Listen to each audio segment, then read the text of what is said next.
Welcome to our podcast, where we explore fascinating stories and ideas from various fields.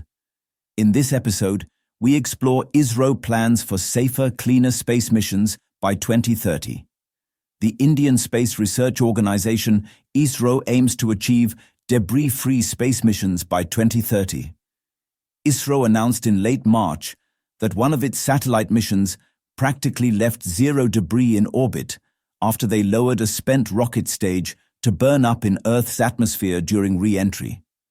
Chairman S. Somnath said that they will use similar deorbiting techniques to make future missions debris-free by the end of this decade.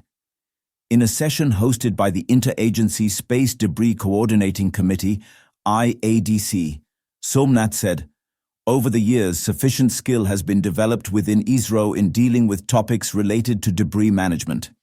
He added, "We want to make sure that for all the spacecraft we are likely to launch in the future, we will be taking action to make sure that we deorbit and bring it to a safe location." IADC has 13 spacefaring member nations. Currently, India has 54 spacecraft in orbit, excluding non-functional satellites. Of these, 13 were deorbited for re-entry into Earth's atmosphere last year. ISRO lowered an Earth observation satellite named Cartosat-2, launched in 2007, for a controlled atmospheric re-entry over the Indian Ocean. As per predictions, all major parts of the satellite vaporized during the event. However, this may not always be the case, as it's tough to foretell whether a certain satellite will burn entirely during re-entry.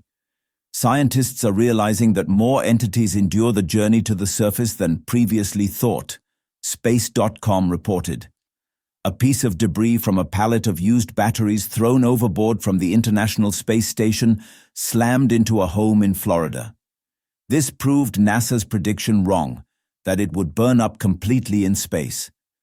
Approximately 30,000 objects in low Earth orbit are larger than a softball, and millions of smaller objects are less than a centimeter in size. These objects can circle the Earth at speeds that can reach up to 10 times that of a bullet. The primary source of space junk is owing to spent rocket stages, dead satellites, and malfunctioning satellites which have been abandoned in their orbits around Earth. These abandoned objects have caused collisions and accidental explosions, which have prompted space agencies and private companies to intentionally lower their satellites for atmospheric re-entries. Thanks for tuning into this incredible story. If this episode resonated with you, don't forget to hit the like and subscribe button for more captivating stories to come. Stay tuned.